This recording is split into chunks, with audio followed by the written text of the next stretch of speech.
আচ্ছা, এবার যে টপিকটা পড়াবো সেটা পড়াবার আগে দু একটা কথা বলি তোমাদের। হ্যাঁ,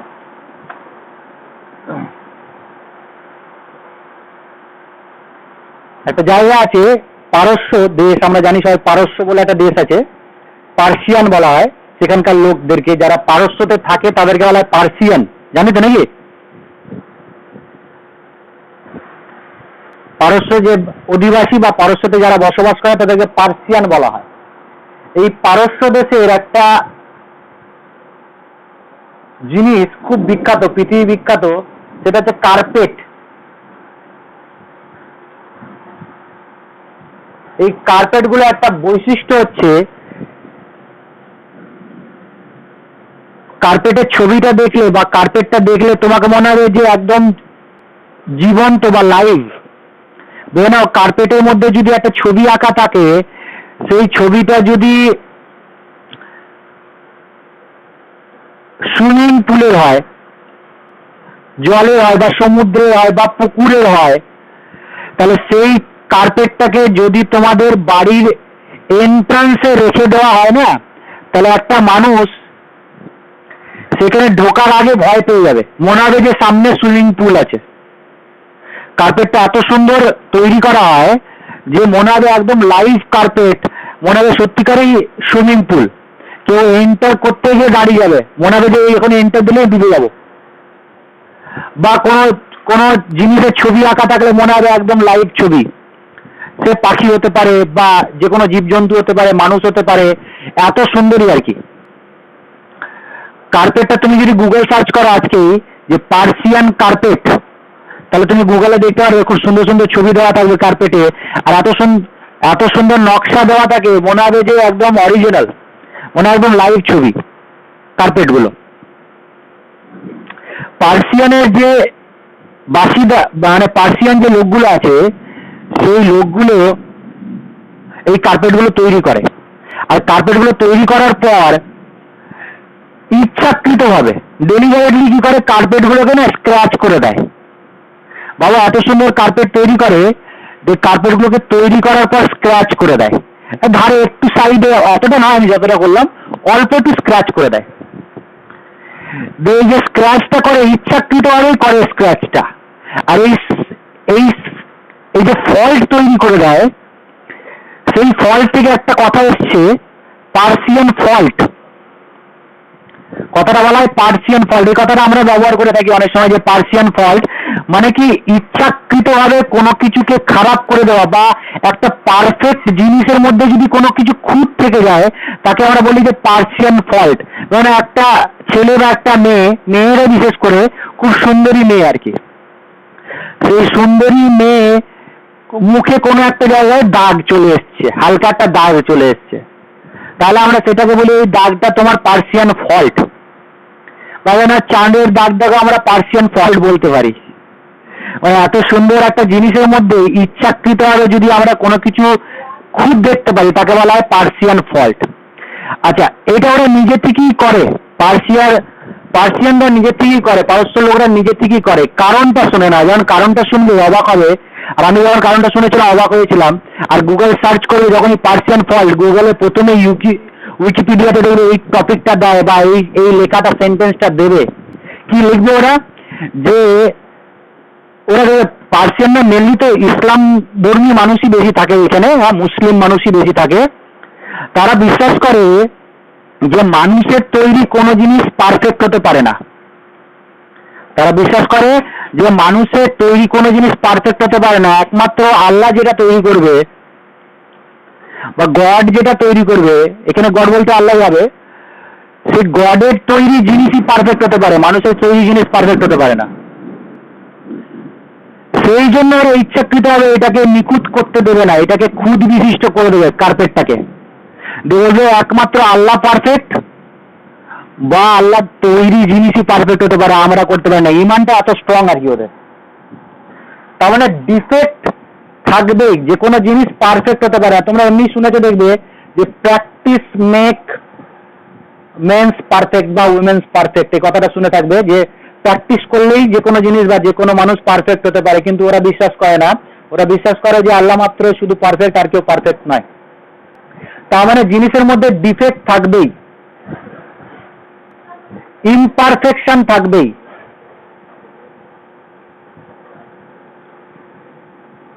ইমপারফেকশন থাকবেই। তাহলে ক্রিস্টাল সিস্টেম যেটা আছে, সেই ক্রিস্টাল সিস্টেমও কিন্তু পারফেক্ট ক্রিস্টাল পাওয়া যাবে না। পারফেক্ট ক্রিস্টাল মানে কি? যদি সেই ক্রিস্টালে প্রত্যেকটা ল্যাটিস পয়েন্টে প্রত্যেকটা মলিকিউল বা আয়ন নিজের ল্যাটিস পয়েন্টেই থাকে, ল্যাটিস পয়েন্ট থেকে না সরে যায়, বা যে ক্রিস্টালটা আছে সেই ক্রিস্টালের প্রত্যেকটা প্লেন একদম পারফেক্ট থাকে, বা ল্যাটিস পয়েন্টে লাইনটা একদম পারফেক্ট থাকে, তাহলে সেই ক্রিস্টালকে বলবো আমরা পারফেক্ট ক্রিস্টাল। কি কি বললাম? যদি প্রত্যেকটা বিন্দু একটা নির্দিষ্ট লাইনে থাকে, অনুপরমাণু আয়ন, বা নির্দিষ্ট প্লেনে থাকে, বা নির্দিষ্ট বিন্দুতে থাকে, পয়েন্টে থাকে, তাহলে সেগুলোকে আমরা পারফেক্ট ক্রিস্টাল বলি। কিন্তু একটু আগে বললাম যে পারফেক্ট বলে কিছু হয় না। তার মানে এই লাইনে বা প্লেনে বা পয়েন্টে থাকবে না, একক কোষের এই কণাগুলো বা ক্রিস্টালের কণাগুলো ওই জায়গায় থাকবে না, সরে যাবে। কখন থাকবে? না 0 কেলভিন যদি হয়, 0 কেলভিন এই টেম্পারেচার নিশ্চয়ই তোমরা জানো, 0 কেলভিন টেম্পারেচার পাওয়া যাবে না। 0 কেলভিন টেম্পারেচার যদি হয় তাহলে কণাগুলো নির্দিষ্ট জায়গায় থাকবে। কিন্তু 0 কেলভিন থেকে যদি টেম্পারেচার একটু বেড়ে যায় তাহলে কণাগুলো কিন্তু আর সুশৃঙ্খল ভাবে থাকবে না, পর্যায়ক্রমিক থাকবে না, নিখুঁত থাকবে না। বা টেম্পারেচার যদি বৃদ্ধি পেয়ে যায় তাহলে এই যে পারফেক্ট ক্রিস্টালগুলো ইমপারফেক্ট হয়ে যাবে। খুব সহজেই এই ক্রিস্টালগুলোর মধ্যে ত্রুটি দেখা যাবে, টেম্পারেচার বাড়লেই ত্রুটি দেখা যাবে। বা কি হতে পারে? বা হতে পারে তোমার বাইরে থেকে কোনো কণা এখানে এন্টার করে যেতে পারে। এই যে কেলাস আছে সেই কেলাসের মধ্যে বাইরে থেকে একটা কণা চলে এসছে, বা এখান থেকে কোনো কণা চলে গেছে, ল্যাটিস পয়েন্ট থেকে কোনো কণা চলে গেছে, বা ইমপিউরিটি ঢুকে গেছে, ইমপিউরিটি প্রবেশ করে গেছে, তাহলে সেই কেলাসগুলো কিন্তু আর পারফেক্ট থাকবে না, তাদের ধর্মের পরিবর্তন দেখা যাবে, সেই কেলাসগুলির মধ্যে ত্রুটি দেখা যাবে। যান্ত্রিক ধর্মের পরিবর্তন হতে পারে, তড়িৎ পরিবাহিতার পরিবর্তন হতে পারে। তাহলে যেটা বলছিলাম যে কেলাসগুলো যদি টেম্পারেচার বৃদ্ধি করা হয় বা যে কোনো ঘরের তাপমাত্রাতেও এই কেলাসগুলো আর পারফেক্ট থাকে না, এদের মধ্যে ত্রুটি বা ডিফেক্ট দেখা যায়, ত্রুটি বা ডিফেক্ট দেখা যায়। তাদেরকে বলা হয় কেলাসের ত্রুটি বা কেলাসের অসম্পূর্ণতা, ডিফেক্ট অফ ক্রিস্টাল বা ক্রিস্টাল ডিফেক্টও বলা হয় এটাকে। সংজ্ঞা যদি বলি যে কেলাসের ত্রুটি বলতে কি বোঝা হয়, সহজভাবে যদি বলি তাহলে কণাগুলো যে বিন্যাস থাকে, ক্রিস্টালের যে কণাগুলো তাদের বিন্যাস সুশৃঙ্খল থেকে নিখুঁত থেকে পর্যায়ক্রমিক বিচ্যুতি ঘটে।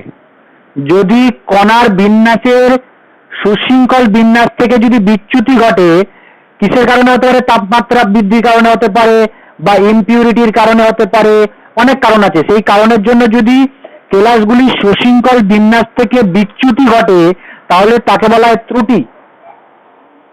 বুঝতে পারলাম এবার তো যে কেলাসের ত্রুটি কাকে বলা হয় বা ক্রিস্টালের ডিফেক্ট কাকে বলা হয়? যদি সুশৃঙ্খল বিন্যাস থেকে বিচ্যুতি ঘটে, কণাগুলোর বিন্যাসের যদি বিচ্যুতি ঘটে তাহলে তাকে বলা হয় ত্রুটি। সেই ত্রুটি কিন্তু 3 প্রকারের ত্রুটি দেখা যায়। একটাকে বলা হয় লাইন ডিফেক্ট,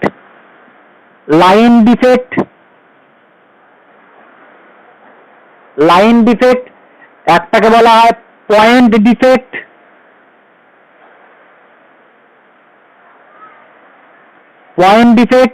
আর একটাকে বলা হয় প্লেন ডিফেক্ট। মানে কি? রেখা জনিত ত্রুটি হতে পারে, যাকে রেখা ত্রুটি বলা হয়। তাহলে লাইন ডিফেক্ট, পয়েন্ট ডিফেক্ট আর প্লেন ডিফেক্ট, এই এই পয়েন্ট ডিফেক্টটা আমাদের সিলেবাসে আছে, এই দুটো নেই। লাইন ডিফেক্ট বা প্লেন ডিফেক্ট আমাদের নেই। যদি ক্রিস্টালের প্লেনের কোনো বিচ্যুতি ঘটে তাহলে তাকে প্লেন ডিফেক্ট বলে, তলের যদি কোনো বিচ্যুতি ঘটে, যদি লাইন বা রেখার যদি কোনো বিচ্যুতি ঘটে তাকে লাইন ডিফেক্ট বলে, আর যদি বিন্দু ঘটিত ত্রুটি হয়, বিন্দু ঘটিত, তাহলে তাকে বলা হয় পয়েন্ট ডিফেক্ট। আমাদের সিলেবাসে কিন্তু পয়েন্ট ডিফেক্টটাই আছে, বিন্দু ঘটিত ত্রুটিটাই আছে।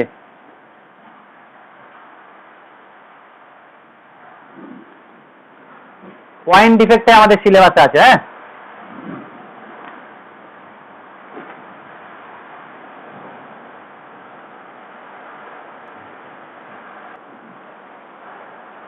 সেই পয়েন্ট ডিফেক্টটা 3 প্রকারের।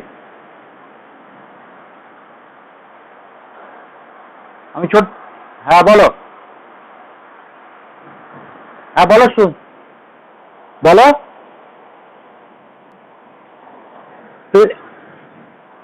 দেখো, যদিও সিলেবাসে নেই, তুমি জানতে চাইছো বলে বলছি। এখানে একটা কিউব আছে, একটা কিউবিক ক্রিস্টাল আছে, তাহলে সেই কিউবিক ক্রিস্টালের পাশে আরেকটা কিউবিক ক্রিস্টাল আছে, আরেকটা কিউবিক ক্রিস্টাল আছে। তাহলে দেখো, এগুলো তো তল, প্রত্যেকটা যদি ঘনকাকার একক কোষ হয় তাহলে কটা তল পাবে? 6টা তল পাবে। সেই তলগুলোর মধ্যে নাও মাঝে দেখা গেল যে একটা তল নেই, পাশে আরেকটা ইউনিট সেলের সাথে যুক্ত আছে, কিন্তু মাঝে এই তলটা নেই, বা তলটা কাছে চলে এসছে বা দূরে চলে গেছে, ডিস্টেন্সটা, তলগুলোর মধ্যে ডিস্টেন্স গুলো পার্থক্য হয়ে গেছে, কোনো কারণে কিউবিক শেপটা ডিস্টার্ব হয়ে গেছে, তলের জন্য ডিস্টার্ব হয়ে গেছে। তাহলে এই ধরনের যদি ডিফেক্ট অ্যারাইজ করে তাহলে তাকে বলা হয় প্লেন ডিফেক্ট বলতে পারি আমি। দেখে নাও, দুটো তলের মধ্যে যে ডিস্টেন্সটা আছে সেই ডিস্টেন্সটা কম বেশি হয়ে গেছে, বা সেই তলটাই নেই, এরকমও হতে পারে, মাঝে অ্যাটমটাই নেই, ওপরে না ছাদ নেই, এরকম টাইপের হয়ে যেতে পারে। তাহলে তলের যদি কোনো বিচ্যুতি ঘটে, তলের যদি দূরত্ব বলো বা তলের যদি অ্যাঙ্গেল বলো, সেই অ্যাঙ্গেল, দূরত্ব, ডিস্টেন্স, এগুলো যদি বিচ্যুতি ঘটে তাহলে তাকে বলবো আমরা প্লেন ডিফেক্ট। শুধু পয়েন্ট ডিফেক্টটাই আমাদের সিলেবাসে আছে। হ্যাঁ, আচ্ছা, পয়েন্ট ডিফেক্ট 3 প্রকার বলছি আমি। প্রথমটাকে বলা হচ্ছে স্টোইচিওমেট্রিক পয়েন্ট ডিফেক্ট। স্টোইচিওমেট্রিক কথাটা শুনে থাকবে কোথাও না কোথাও। স্টোইচিওমেট্রিক পয়েন্ট ডিফেক্ট বা স্টোইচিওমেট্রিক ডিফেক্ট বললে হবে, বাংলাতে বানান করে স্টোইচিওমেট্রিক লিখে দেবে।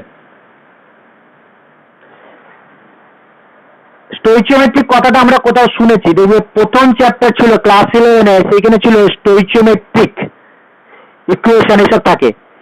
কি ছিল? যদি তোমার কোন যৌগ অনেকগুলো পরমাণু নিয়ে তৈরি, মানে কার্বন, হাইড্রোজেন আর অক্সিজেন নিয়ে মানে একটা যৌগ তৈরি, কার্বন, হাইড্রোজেন, অক্সিজেন নিয়ে একটা যৌগ তৈরি, যেক্ষেত্রে অনুপাত হচ্ছে 6:3:3, এরকম অনুপাত আছে। তাহলে আমি যদি বলি এই যৌগটার সরল সংকেত, স্থূল সংকেত ছিল, স্থূল সংকেত আবার আণবিক সংকেত এরকম ছিল, এর অনুপাতটা ছোট করলে দেখবে এরকম 2:1:1 হবে। তাহলে 2:1:1 এটা হচ্ছে রেশিও বা অনুপাত। এই অনুপাতে কার্বন, হাইড্রোজেন, অক্সিজেন যদি যুক্ত হয় তাহলে একটা যৌগ পাবো যার একটা স্থূল সংকেত আছে আর যার একটা আণবিক সংকেত আছে। স্টোইচিওমেট্রিক ডিফেক্ট কাকে বলবো? স্টোইচিওমেট্রিক পয়েন্ট ডিফেক্ট তাকে বলবো যদি না এখানে কণা আছে, সেই কণাগুলো নিজের ল্যাটিস পয়েন্ট থেকে, ভালো করে শুনবে, নিজের ল্যাটিস পয়েন্ট থেকে সরে গেছে, এই ল্যাটিস পয়েন্ট থেকে সরে গেছে, এই ল্যাটিস পয়েন্ট থেকে এইখানে চলে এসছে, বিন্দুটা সরে, কণাটা সরে এই জায়গায় চলে এসছে। এই সাইট গুলোকে বলা হয় ইন্টারস্টিশিয়াল সাইট, আন্তঃস্থানিক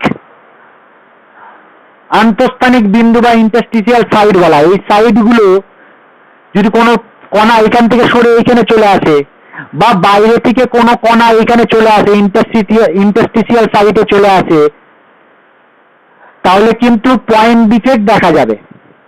পয়েন্টগুলো যদি ল্যাটিস পয়েন্টগুলো সরে যায় বা এখান থেকে অ্যাটম যদি ভ্যানিশ হয়ে চলে যায় কোথাও, তাহলে পয়েন্ট ডিফেক্ট অ্যারাইজ হবে। স্টোইচিওমেট্রিক কখন বলবো? যদি এই কণাগুলো নিজের জায়গা থেকে সরে গেলেও তাদের রেশিওর কোনো পরিবর্তন যদি না হয়, অনুপাতের যদি পরিবর্তন না হয়, তাহলে তাকে বলবো আমরা পয়েন্ট ডিফেক্ট, স্টোইচিওমেট্রিক পয়েন্ট ডিফেক্ট। মানে একটা এক্সাম্পল দিচ্ছি, NaCl ক্রিস্টাল আছে না, সেই NaCl কেলাসে সোডিয়াম আর ক্লোরিনের রেশিও হচ্ছে 6:6 বা 1:1, 6:6 বা 1:1 রেশিওতে সোডিয়াম আর ক্লোরিন যুক্ত হয়ে কেলাস তৈরি করে। এখন যদি NaCl কেলাস থেকে Na+, 4টে Na+ বেরিয়ে চলে যায়, 4টে, তাহলে ক্লোরিনও কিন্তু 4টে বেরিয়ে যাবে। বা যদি এক্সট্রা সোডিয়াম 2টো ঢুকে যায়, তাহলে ক্লোরিনকেও ঢুকতে হবে 2টো।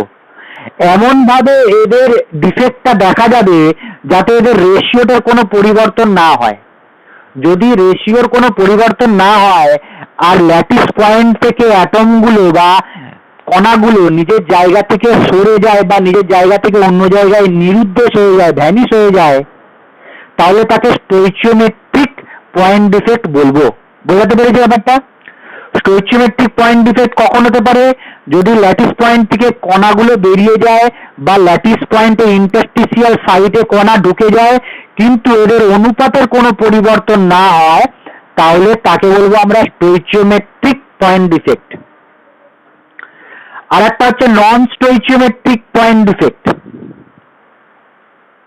তাহলে নন স্টোইচিওমেট্রিকের ক্ষেত্রে কি হবে?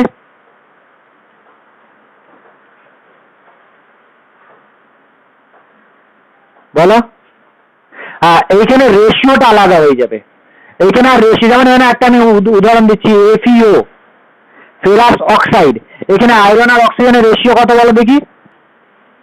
কি অনুপাতে এরা যৌগ বিক্রিয়া করেছে? 1:1, 1:1 অনুপাতে বিক্রিয়া করেছে, বা 2:2 বা 4:4 যাই বলো, সমান অনুপাতে বিক্রিয়া করেছে। কিন্তু নন স্টোইচিওমেট্রিক ডিফেক্টে কি দেখা যাবে?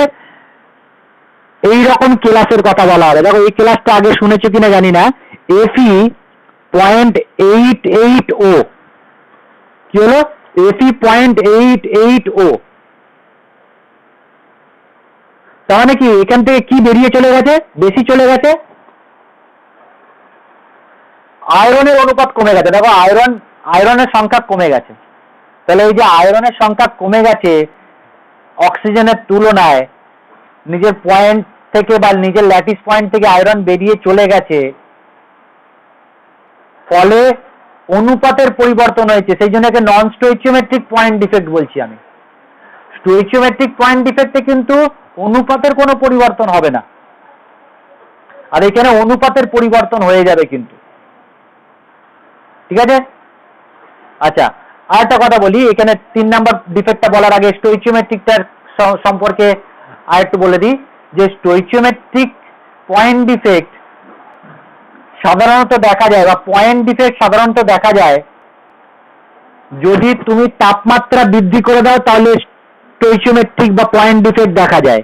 সেই জন্য অনেক সময় স্টোইচিওমেট্রিক পয়েন্ট ডিফেক্টকে থার্মোডাইনামিক ডিফেক্টও বলা হয়। থার্মোডাইনামিক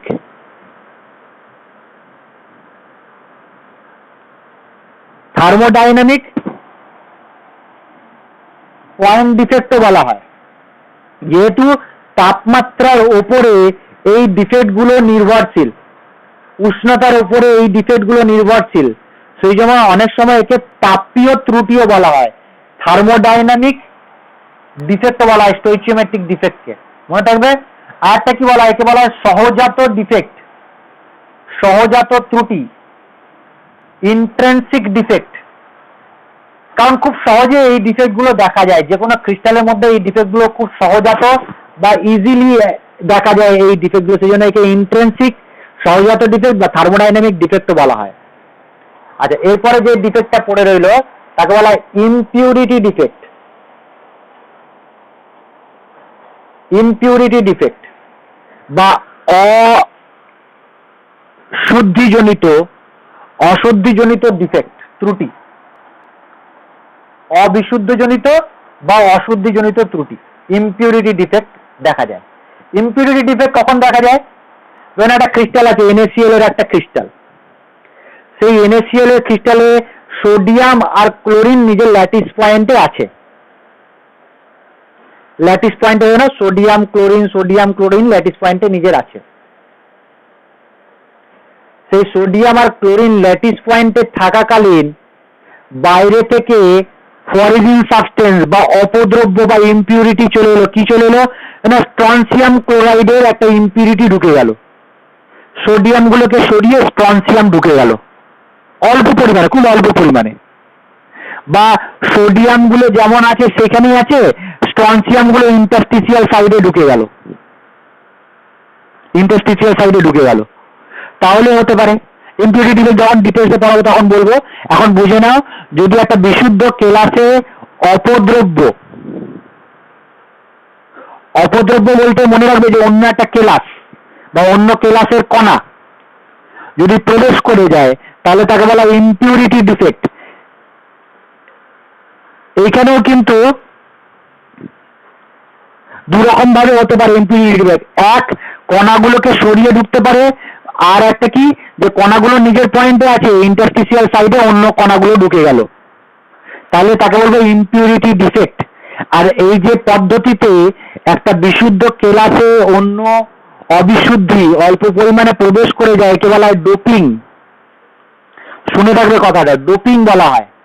সাধারণত সেমিকন্ডাক্টরের ক্ষেত্রে দেখা যায়। ডোপিং পদ্ধতির মাধ্যমে কিন্তু ইমপিউরিটি ডিফেক্ট হয়। তাহলে এখান পর্যন্ত বুঝতে পেরেছি কত টাইপের পয়েন্ট ডিফেক্ট পাওয়া যায়। 3টে টাইপের পয়েন্ট ডিফেক্ট: স্টোইচিওমেট্রিক, নন স্টোইচিওমেট্রিক আর ইমপিউরিটি। এবার স্টোইচিওমেট্রিকের শ্রেণী বিভাগটা আমি বলবো একটু। স্টোইচিওমেট্রিক আবার 2 প্রকারের হয়। এনে জায়গা নেই, আমি অন্য কথায় বলছি। স্টোইচিওমেট্রিক আবার 2 প্রকারের হয়।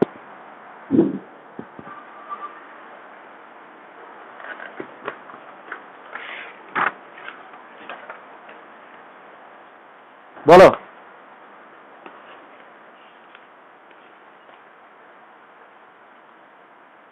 হ্যাঁ, ইমপিউরিটি বললাম, একটা হচ্ছে কণাগুলো ল্যাটিস পয়েন্টে যে কণাগুলো আছে তাদেরকে প্রতিস্থাপিত করে নিজে সেই জায়গায় প্রবেশ করে যায়।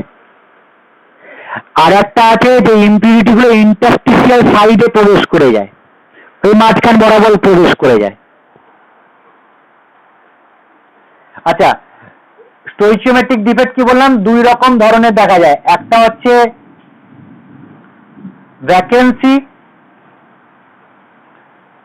ভ্যাকেন্সি ডিফেক্ট, যাকে বলা হয় শূন্যতা জনিত ত্রুটি।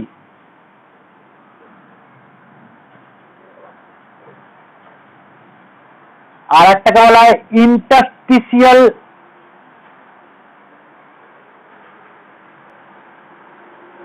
ইন্টারস্টিসিয়াল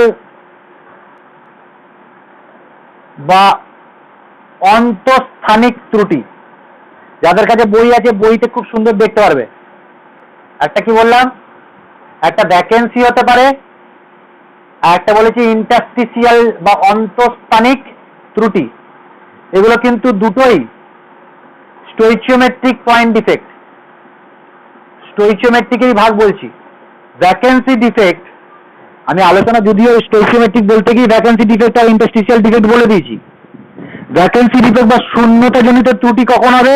যখন একটা ল্যাটিস পয়েন্টে অনেকগুলো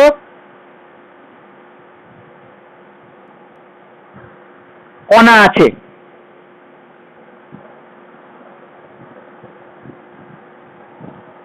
এখানে কণাগুলো আছে ল্যাটিস পয়েন্ট। হঠাৎ করে দেখা গেল যে দুটো কণা নেই, দুটো কণা কোথাও হাওয়া হয়ে গেছে, ভ্যানিশ হয়ে গেছে। এই যে এইখানে একটা কণা ভ্যানিশ হয়ে গেছে, আর এইখানে একটা কণা ভ্যানিশ হয়ে গেছে, বইটা দেওয়া ছবিটা দেওয়া আছে। তাহলে যদি ল্যাটিস পয়েন্ট থেকে এক বা একাধিক কণা নিরুদ্দেশ হয়ে যায় কিন্তু তাদের রেশিও বা স্টোইচিওমেট্রিক কম্পোজিশনে কোন রকম পরিবর্তন না ঘটে, তাহলে তাকে বলবো শূন্যতাজনিত স্টোইচিওমেট্রিক ডিফেক্ট বা শূন্যতাজনিত স্টোইচিওমেট্রিক পয়েন্ট ডিফেক্ট। বোঝাতে পারলাম ব্যাপারটা? যে যদি কোনো কেলাস জালক থেকে বা ল্যাটিস থেকে ল্যাটিস বিন্দু গঠনকারী কণাগুলো নিরুদ্দেশ হয়ে যায় বা শূন্যতা সৃষ্টি করে কিন্তু রেশিওর কোনো পরিবর্তন না হয়, তাহলে তাকে বলবো শূন্যতাজনিত। আচ্ছা, ইন্টারস্টিশিয়ালের ক্ষেত্রে কি বলবো? ধরো কণা আছে, ল্যাটিস পয়েন্টে কণাগুলো আছে, আর ইন্টারস্টিশিয়াল সাইট তো আমি জানি, এগুলো হচ্ছে ইন্টারস্টিশিয়াল সাইট। এইখানে বাইরে থেকে বা পাশের কেলাস থেকে কণা এসে জায়গা দখল করে নিল, অন্য কেলাস নয়, ওই কেলাসেরই, ওই কণাগুলোরই। আমি লাল করে দিলাম ভুল করে। তাহলে সেগুলোকে কি বলবো আমরা? Interstitial defect. যেহেতু ইন্টারস্টিশিয়াল সাইডে কণা ঢুকে গেছে কিন্তু আবার রেশিও একই থাকবে, তাহলে বলবো ইন্টারস্টিশিয়াল ডিফেক্ট। আচ্ছা, এই যে দুটো জিনিস দেখা যায়, এই দুটোই কিন্তু দেখা যায় নন আয়নিক ক্রিস্টালের ক্ষেত্রে, নন আয়নিক কেলাসের ক্ষেত্রে। যার এক্সাম্পল প্রচুর কম। আচ্ছা বলো দেখি, এই যে নন আয়নিক কেলাসের ক্ষেত্রে এই যে দুটো ডিফেক্ট দেখা গেল, একটা হচ্ছে ভ্যাকেন্সি ডিফেক্ট আর একটা হচ্ছে ইন্টারস্টিশিয়াল ডিফেক্ট, এক্ষেত্রে ঘনত্বের কোনো পরিবর্তন হবে কি? ঘনত্ব কোনটার ক্ষেত্রে না বলছো? এইটার ক্ষেত্রে না বলছো না এইটার ক্ষেত্রে না বলছো? দ্বিতীয়টার ক্ষেত্রে, দুটোর ক্ষেত্রেই না বলছো। এইটার ক্ষেত্রে কণার সংখ্যা বেড়ে গেছে, ভর বেড়ে গেছে, তাই না? ভর বৃদ্ধি পায়নি? এটা তখন বাইরে থেকে এসছে, তো বাইরে থেকে এলে ভর বৃদ্ধি পাবে না?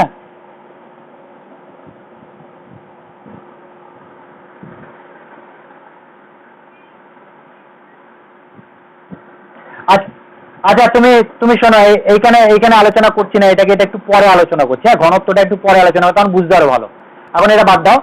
এখন আমি যেটা বলছি, এটা নন আয়নিক ক্রিস্টালের ক্ষেত্রে বা অআয়নিক ক্রিস্টালের ক্ষেত্রে দেখা যায়।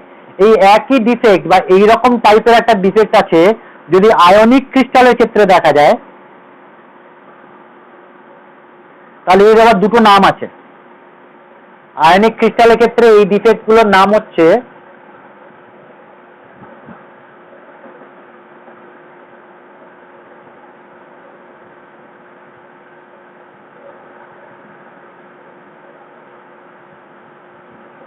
হ্যাঁ, আয়নিক ক্রিস্টালের ক্ষেত্রে এর দুটো নাম বলছি আমি, বা শ্রেণী বিভাগ বলছি, এটা বইতে দেখবে দেওয়া আছে। একটাকে বলা হয় স্কটকি ডিফেক্ট,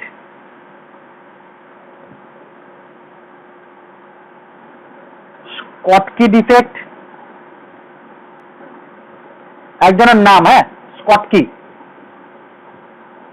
আর একটা নাম হচ্ছে ফ্র্যাঙ্কেল ডিফেক্ট। খুব ইম্পর্টেন্ট, পরীক্ষায় প্রচুর পরিমাণে এই কোশ্চেনটা দেয়।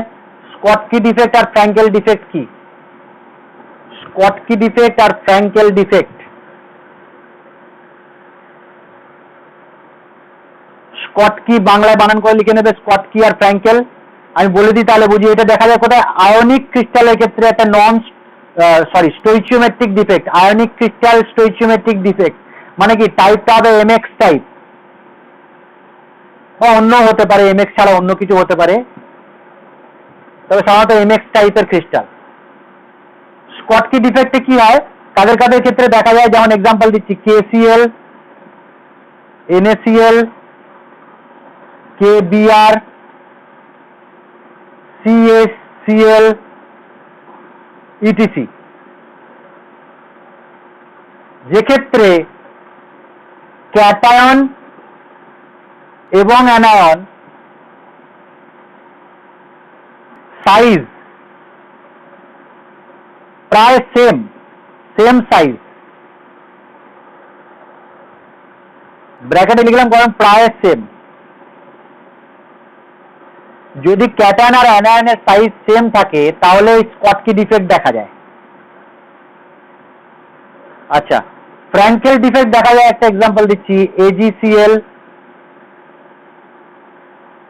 AgI, ZnS, etc। এক্ষেত্রে কি হয়, যদি অ্যানায়নের সাইজ ক্যাটায়নের থেকে বেশি হয় তাহলে তোমার ফ্র্যাঙ্কেল ডিফেক্ট দেখা যায়। সায়েন্টিস্টের নাম ফ্র্যাঙ্কেল।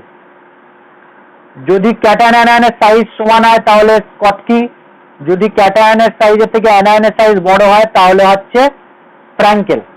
আচ্ছা, স্কটকি ডিফেক্টে কি হয়, ধরে না এখানে একটা ক্রিস্টাল আছে M plus X minus M plus X minus,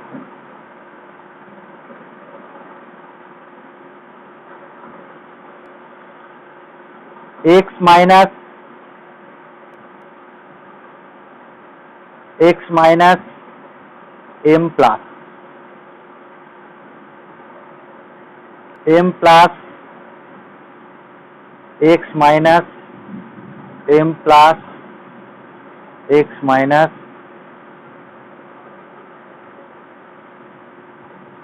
M plus X minus M plus. প্রথমে কি ছিল, ক্লাসে সব M প্লাস আর X মাইনাস সব নিজের জায়গাতেই ছিল। এখন কি দেখতে পাচ্ছ তুমি,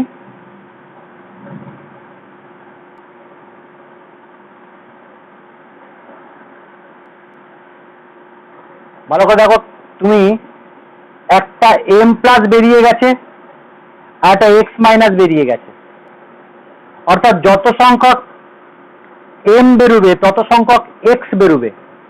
যদি কোনো আয়নিক ক্লাস থেকে তার ল্যাটিস পয়েন্ট থেকে সমসংখ্যক ক্যাটায়ন আর সমসংখ্যক অ্যানায়ন নিরুদ্দেশ হয়ে যায়, কি বললাম, যদি কোনো আয়নিক ক্লাস থেকে সমসংখ্যক ক্যাটায়ন ও সমসংখ্যক অ্যানায়ন বেরিয়ে যায়, আর এটা দেখো শূন্যতা জনিত ত্রুটি, তাই না, দেখো ল্যাটিস পয়েন্ট থেকে অ্যানায়ন গুলো আর ক্যাটায়ন গুলো বেরিয়ে গেছে, ভ্যানিশ হয়ে গেছে, যে শূন্যতা জনিত ত্রুটির সৃষ্টি হয় তাকে বলা হয় স্কটকি ডিফেক্ট। একটু আগে দেখবে অআয়নিকের ক্ষেত্রেও আমি বলছিলাম, কিন্তু এখানে অআয়নিক থাকলে কোনো ক্যাটায়ন অ্যানায়ন নেই, কণা আছে, অণু পরমাণু আছে, তাই এখানে স্পেসিফিক ব্যাপারটা বলতে পারবো না, কিন্তু এখানে স্পেসিফিক বলতে পারবো যে একটা ক্যাটায়ন একটা অ্যানায়ন, বা 10টা ক্যাটায়ন বেরোলে 10টা অ্যানায়ন বেরোবে। আচ্ছা, এই যে ডিফেক্টটা দেখা গেছে, এইখানে যদি কোশ্চেন করা হয় যে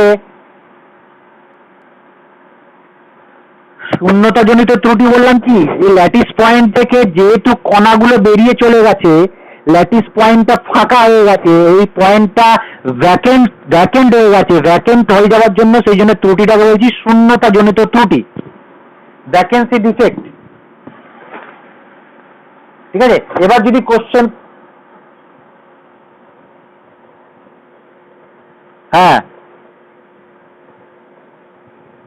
না, শূন্যতা জনিত ক্যাটায়ন অআয়নিকের ক্ষেত্রে তো তোমার ক্যাটায়ন অ্যানায়ন কিছু নেই, অআয়নিকের ক্ষেত্রে মানে কণা বেরিয়েছে, তো একটা কণা বেরুক আর দুটো কণা বেরুক, তো কণা বেরিয়েছে, সব কার্বন আছে, তাহলে কার্বন বেরিয়েছে, কটা কার্বন বেরিয়েছে তুমি তো আর রেশিও পাবে না এখানে, ক্যাটায়ন অ্যানায়ন নেই, রেশিও ব্যাপারটা তো আসছে না, তাহলে এইখানে ব্যাপারটা আসছে রেশিও, যে স্টোইচিওমেট্রিক ব্যাপারটা ভালো বোঝা যাবে এখানে, যেখানে রেশিওটা সেম থাকবে। এবার কোশ্চেন হচ্ছে যে ডেনসিটিটা কি হবে বলো দেখি, ঘনত্বটা কি হবে, কমে যাবে, লো হয়ে যাবে, ঘনত্ব কম হয়ে যাবে, লো, আমি লো লিখে দিয়েছি, কম হয়, বাংলায় ঘনত্ব লিখেছি আর ইংলিশে লো লিখেছি, বুঝে নেবে আশা করি। তাহলে ঘনত্বটা কমে যাবে, ডেনসিটি কমে যাবে। আর এইখানে ফ্র্যাঙ্কেল ডিফেক্ট কি দেখা যাবে, ফ্র্যাঙ্কেলটা একটু কম্পেয়ার করে বলছি যাতে বুঝতে সুবিধা হয়। ফ্র্যাঙ্কেলের ক্ষেত্রে কি হবে, ওই যে ক্যাটায়ন অ্যানায়ন আছে একই রকম ভাবে এখানে বলে দিচ্ছি, দেখো ক্যাটায়ন আর অ্যানায়নের সাইজ কিন্তু অ্যানায়ন বড়, আর ক্যাটায়ন ছোট। এখন ছবি আঁকার সময় দুটো একই রকম আঁকছি। এবার যাদের বই আছে তারা বইতে একবার ব্যাপারটা দেখো। আমি এখানে বইটা নিলাম, এইখানে কি দেখাচ্ছে দেখো, ল্যাটিস পয়েন্ট থেকে ক্যাটায়নটা ইন্টারস্টিসিয়াল সাইডে চলে এসছে। দেখো ল্যাটিস পয়েন্ট থেকে ক্যাটায়ন ইন্টারস্টিসিয়াল সাইডে, ল্যাটিস পয়েন্ট থেকে ক্যাটায়ন ইন্টারস্টিসিয়াল সাইডে, কিন্তু কোনো ক্যাটায়ন বেরিয়ে চলে যায়নি, কোনো ক্যাটায়ন বেরিয়ে চলে যায়নি, এই ল্যাটিস থেকে বেরিয়ে চলে যায়নি, শুধু নিজের জায়গাটা পরিবর্তন করেছে, ইন্টারস্টিসিয়াল সাইডটাকে চেঞ্জ করেছে, ল্যাটিস পয়েন্ট থেকে ইন্টারস্টিসিয়াল সাইডে চেঞ্জ করেছে। তাহলে দেখো এখানে কিন্তু ল্যাটিস পয়েন্টে একটা ভ্যাকেন্সি সৃষ্টি হচ্ছে না? ল্যাটিস পয়েন্টে ভ্যাকেন্সি সৃষ্টি হচ্ছে, আর ইন্টারস্টিসিয়াল সাইডেও কিন্তু অ্যাটম প্রবেশ করে যাচ্ছে, ইন্টারস্টিসিয়াল সাইডেও অ্যাটম প্রবেশ করছে, আবার ল্যাটিস পয়েন্টে ভ্যাকেন্সিও সৃষ্টি হচ্ছে। এইটাকে বলা হয় ভ্যাকেন্সি ডিফেক্ট আর ইন্টারস্টিসিয়াল ডিফেক্ট, দুটো একসাথে ঘটছে। দেখো এখানে ল্যাটিস পয়েন্ট থেকে কণা চলে যাওয়ার জন্য ভ্যাকেন্সি সৃষ্টি হচ্ছে, কিন্তু কণাটা বাইরে কোথাও যাচ্ছে না, ইন্টারস্টিসিয়াল সাইডে এসে প্রবেশ করছে। তাহলে এটা একটা interstitial site vacancy as well as vacancy defect and interstitial defect, দুটোই vacancy defect and interstitial defect. ছবিটা পেয়েছি দেখতে, ভ্যাকেন্সি প্লাস ইন্টারস্টিসিয়াল ডিফেক্ট। আর এইখানে কেন শোনেন আগে, এখানে ক্যাটায়নটা ইন্টারস্টিসিয়াল সাইডে যায় কেন? কারণ অ্যানায়নের সাইজটা বড় আর ইন্টারস্টিসিয়াল সাইডের সাইজটা ছোট, তো এই ছোট সাইজে ইন্টারস্টিসিয়াল সাইজে ক্যাটায়ন চলে আসবে, অ্যানায়ন আসতে পারবে না, অ্যানায়নের আকার বড় বলে। হ্যাঁ কি বলছো বলো?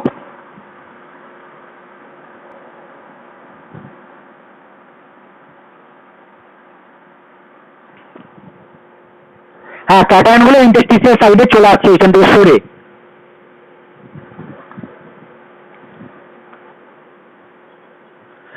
আগে ফাঁকাগুলোতে ক্যাটায়ন ছিল, সেই ক্যাটায়নটা নিজের জায়গা চেঞ্জ করে দিয়ে ইন্টারস্টিসিয়াল সাইডে চলে আসছে।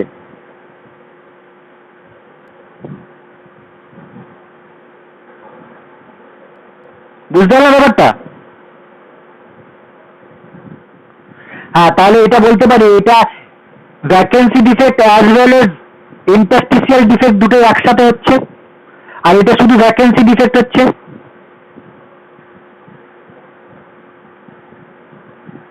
আর এটা ভ্যাকেন্সি প্লাস ইন্টারস্টিসিয়াল দুটোই হচ্ছে।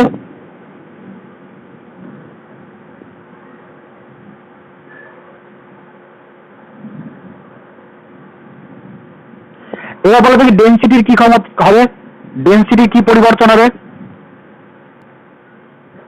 হ্যাঁ ডেনসিটি কি হবে?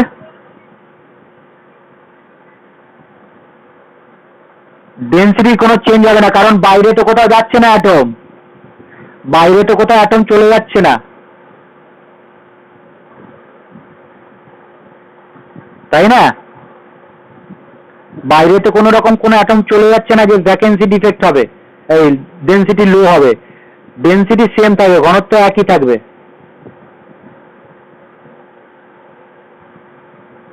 ঘনত্ব একই থাকবে। বুঝলেন ব্যাপারটা? আচ্ছা, এই যে ডিফেক্টটা দেখা যায় স্কটকি ডিফেক্টটা, যে সকল ক্ষেত্রে কোঅর্ডিনেশন নাম্বার, এটা ভালো করে লিখে নেবে, কোঅর্ডিনেশন নাম্বার, ক্যাটায়নের কোঅর্ডিনেশন নাম্বার বেশি থাকে, হাই, ক্যাটায়নের কোঅর্ডিনেশন নাম্বার যদি হাই হয় তাহলে স্কটকি ডিফেক্ট দেখা যায়, আর কোঅর্ডিনেশন নাম্বার যদি লো হয় ক্যাটায়নের তাহলে ফ্র্যাঙ্কেল ডিফেক্ট দেখা যায়। ব্যাপারটা কি? কোঅর্ডিনেশন নাম্বার মানে যে একটা ক্যাটায়নের চারিপাশে যতগুলো অ্যানায়ন থাকে সেটা ক্যাটায়নের কোঅর্ডিনেশন নাম্বার। কি বললাম? কোঅর্ডিনেশন নাম্বার কি? একটা ক্যাটায়নের চারিপাশে যতগুলো অ্যানায়ন থাকে, যেমন NaCl এর ক্ষেত্রে একটা সোডিয়ামের পাশে 6টা ক্লোরিন থাকে, তাহলে সোডিয়ামের কোঅর্ডিনেশন নাম্বার কত?